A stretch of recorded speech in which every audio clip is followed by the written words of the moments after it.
نور مصطفیٰ کی برکتیں دیکھیں.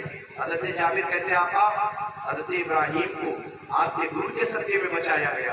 حضرت اسماعیل علیہ السلام کو میدان منا میں کس کے صدقے میں بچایا گیا؟ اللہ نے قربانی بھی قبول کر لی, اسماعیل کو بچا بھی لیا. مصطفیٰ فرماتے ہیں اس میں میرا ہی کمال تھا.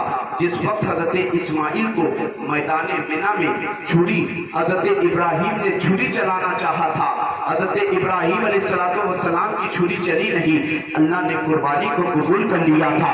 اس وقت بھی تمہارا نبی کہیں اور نہیں, اسی میدان منا میں حضرت اسماعیل کی پشت میں موجود تھا. اے جابر تمہارے نبی کا جہاں نور موجود ہو, چھری کی کیا مجال کہ اسماعیل کے نرم و نازک حرکت. نور مصطفیٰ کی برکت دیکھیں, جب کچھ نہ تھا صرف اللہ ہی اللہ. اللہ نے چاہا کہ لوگ مجھے جانے, اس نے اپنے نور سے اپنے حبیب کے نور کو پیدا فرمایا. اس حبیب کا نور کے صدقے میں اللہ نے کائنات میں 18,000 مخلوقات کو پیدا فرمایا.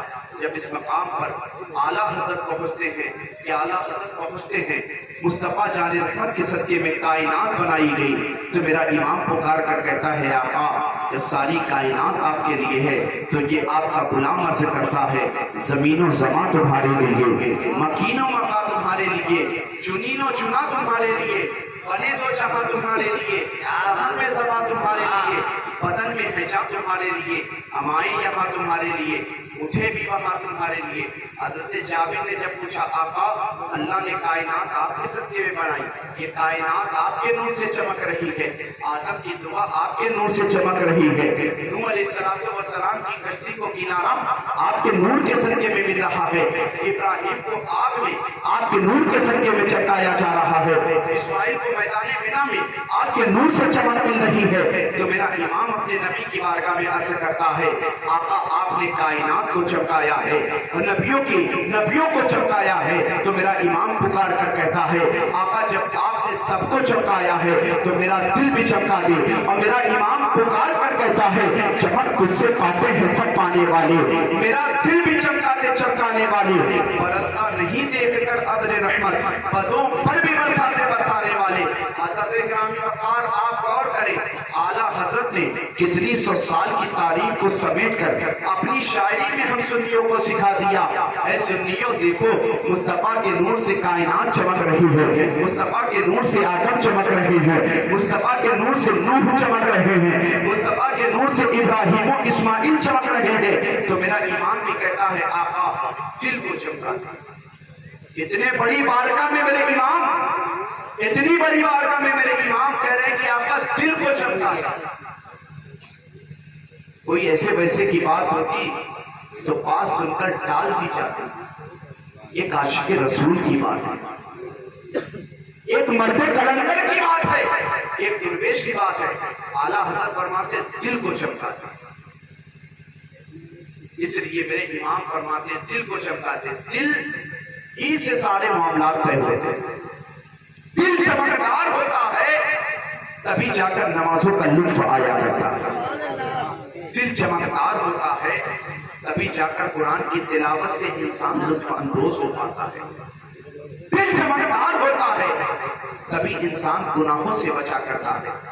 دل ہی پر مصطفیٰ کی تشریف آوری کا مقصد دیکھیں کہ مصطفیٰ جان رحمت نے دنیا میں تشریف لا کر لوگوں کے دلوں میں زندگی پیدا کی ہے. کیسی زندگی پیدا کی ہے؟ ہاں وہ وقت کو دیکھے اٹھا کر کے, وہ وقت کیسا وقت تھا جس وقت لوگوں کا دل اتنا مر چکا تھا مکہ کے لوگوں کا کہ ایک باپ اپنے ہاتھوں سے بچیوں کو زندہ دفن کر دیا کرتا تھا. مصطفیٰ جان رحمت نے لوگوں کے دلوں میں ایسی زندگی پیدا کی ہے کہ جو باپ اپنے بچیوں کو دفن کیا کرتا تھا, جو باپ اپنی بچیوں کو زحمت سمجھا کرتا تھا, مصطفیٰ نے دلوں میں ایسی زندگی پیدا کی ہے کہ وہی باپ اپنی بچیوں کو زحمت نہیں بلکہ رحمتوں کا سامان سمجھنے والا.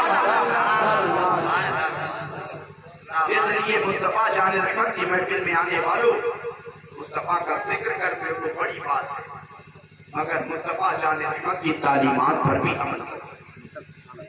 مصطفیٰ نے لوگوں کے دلوں دنیا میں تشریف لا کر لوگوں کے دلوں میں زندگی پیدا کی ہے. کیسی زندگی پیدا کی ہے؟ حضرت انس مصطفیٰ کی صحابی فرماتے ہیں کہ میرے بچپنے کا عالم تھا, اس اسلام میں ابھی شراب کی حرمت کا حکم نہیں آیا تھا، شراب حرام نہیں ہوئی تھی۔ میں نے دیکھا کہ وہ ایسا دور تھا کہ جن کے گھروں میں جتنی پرانی شرابیں ہوتی تھی اس انسان کو اتنا عزت کی نگاہ سے دیکھا جاتا تھا۔ جس کے یہاں 30 سال پرانی شراب وہ اس سے زیادہ عزت تھا، جس کے یہاں 40 سال پرانی شراب وہ اس سے زیادہ عزت تھا۔ حضرت انس مصطفیٰ کے صحابی فرماتے ہیں میرے بچپنے کا عالم تھا، جس کے یہاں جتنی پرانی شرابیں اتنا عزت کی نگاہ سے دیکھا جاتا تھا، لوگوں کا دل اتنا مر چکا تھا، بچیوں کو زندہ درگور کرتے تھے مگر چہرے پر پیشانی پر شکن نہیں تھا، اتنا مر چکا تھا کہ سگی ماؤں کے ساتھ لوگ نکاح کیا کرتے تھے، اتنا دل مر چکا تھا، بیواؤں کا کوئی وقار نہیں تھا، اتنا دل مر چکا تھا، یتیموں کا کوئی سہارا نہیں تھا، یتیموں کے مال پر قبضہ لوگ کر دیا کرتے تھے۔ حضرت انس فرماتے ہیں کہ میں بھی مدینے میں رہا کرتا تھا، دیکھتا تھا جس کے گھر میں جتنی پرانی شراب، مصطفیٰ نے لوگوں کے دلوں میں کیسی زندگی پیدا کی ہے۔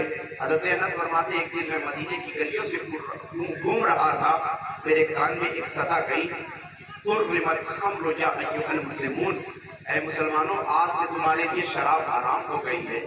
وہ دن تھا کہ وہی لوگ جو اپنے گھر میں 30 سال 40 سال 50 سال 60 سال پرانی شراب رکھا کرتے تھے، نبی کا ایک فرمان سنا ہے مسلمانوں تمہارے لیے شراب آج سے حرام ہو گئی ہے، کہ وہی مکہ کے لوگ اپنے اپنے گھروں سے شراب کو نکال کر اس طرح پھینکنے لگے کہ میں نے مصطفیٰ کے اس فرمان سے پہلے لوگوں کے گھروں میں بڑے بڑے گڑھوں میں بڑے سامانوں میں شراب بھرتی دیکھی تھی، وہی لوگ مدینے کی گلیوں میں شراب کو اس طرح بہانے لگے کہ میں نے مدینے کی گلیوں میں مدینے کی نالیوں میں کبھی اتنا پانی نہیں بہتے دیکھا ہے جتنا مصطفیٰ کا فرمان سن کر شراب کو مدینے کی گلیوں میں۔ مصطفیٰ جان رحمت صلی اللہ علیہ وسلم نے جس چیز کو حرام کرا، مصطفیٰ جان رحمت صلی اللہ علیہ وسلم نے زمانے کو زندگی جینے کا ایسا سلیقہ بتا دیا کہ وہی مکہ کے لوگ جو شراب پینے پر فخر کرتے تھے شراب کو بہانے والے بن گئے۔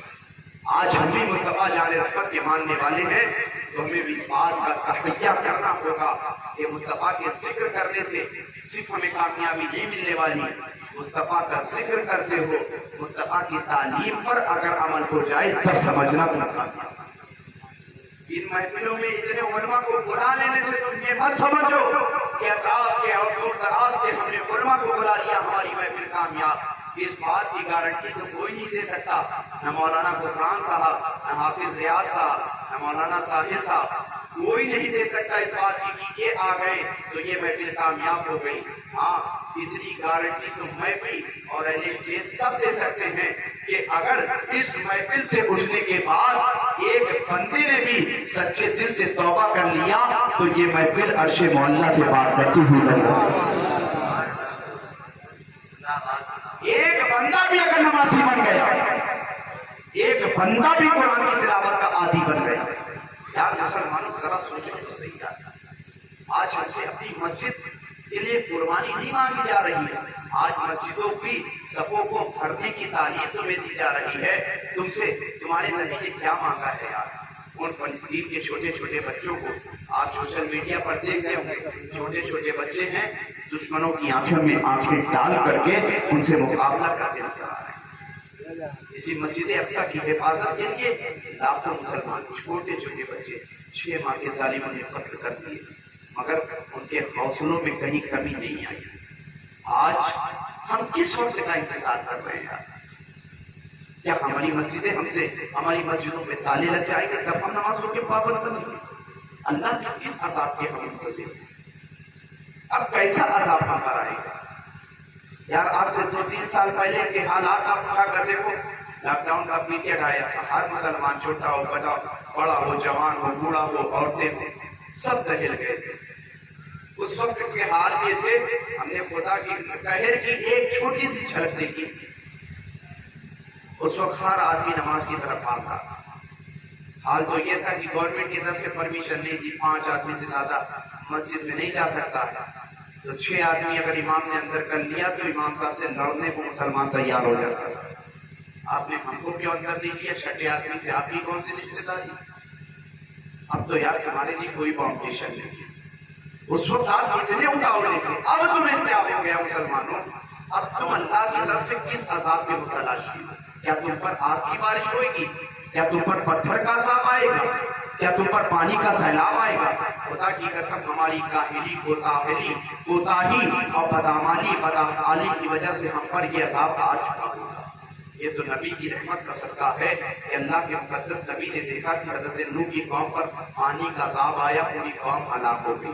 جتنے نبی کے امتیوں نے نافرمانی کی ان کی قوم پر ایسا عذاب آیا, پوری قوم ہلاک ہو گئی. تو اللہ کے مقدس نبی نے اپنی امت پر رحم کرتے ہوئے دعا کی تھی, اے اللہ میری امت کو بھی اجتماعی عذاب سے محفوظ فرما دینا, جس کی وجہ ہے کہ آج ہم بچے ہوئے ہیں. ورنہ اللہ نے یہ جسم بھیج دیا کیا ہمیں پیدا کیوں کیا تھا؟ یہ زبان اس لیے نہیں دی تھی کہ اسے گانے گائے جائے, یہ آنکھ اس لیے نہیں دی تھی کہ اسے بدنگاہی کر کے مسلمان بہن بیٹیوں کی عزت کو اپنی نگاہوں سے روکا جائے. اس لیے زبان دی تھی, آنکھ نہیں دی تھی. یہ ہاتھ اس لیے نہیں دیے تھے, اللہ نے آنکھ دی تھی اس لیے کہ اسی آنکھ سے والدین کی زیارت کرے, اسی آنکھ سے علماء کی زیارت کرے, اسی آنکھ سے بزرگان دین کا آستانہ دیکھے, اسی آنکھ سے ہم اچھی چیزوں کو دیکھتے نظر آئے. یہ ہاتھ اس کس لیے دیے تھے کہ دوسروں پر ظلم کرنے کے لیے. یہ قدم کس لیے دیے تھے؟ سنیما اڈے کی طرف جانے کے لیے نہیں. یہ قدم اس لیے تھی کہ مسجد کی طرف یہ قدم جاتے تھے. ایمانداری سے آپ بتاؤ کہ یہ اللہ تبارک و تعالیٰ نے تمہیں یہ جسم, یہ تمام تر آزاد دیے, جس مقصد کے تحت دیے اس مقصد کے تحت اس کا تم استعمال نہیں کر رہے ہو. اگر ہمیں زبان ملی تھی, اس زبان سے اللہ کی نافرمانی کرتے, اللہ تبارک و تعالیٰ قادر مطلق ہے, وہ فرشتوں کو حکم دیتا کہ اس کی زبان کاٹ کے لیا. ہم زبان سے نافرمانی کر رہے ہیں, وہ ہم سے زبان نہیں چھینتا ہے. آنکھ سے نافرمانی کر رہے ہیں, وہ آنکھ نہیں چھینتا ہے. مسلمانوں اپنے آپ کو سدھارو, اپنے بچوں کو دینی تعلیم سے آراستہ و پیراستہ کرو. اپنے بچوں کو حافظ بناؤ, عالم دین بناؤ. اپنے بچوں کے مستقبل کو سنوارنے کی کوشش کرو. اپنے حالات کو بدلو, چہرے پر سنت مصطفیٰ سجاؤ, ماں بہنیں پردے کی پابندی کریں. تب جا کر یہ محفل کا مزہ دیکھنا. جس دن سے ہمارے معاشرے میں تبدیلی آنا شروع ہوگی, تب سمجھنا کہ تم محفل کامیاب ہوگی.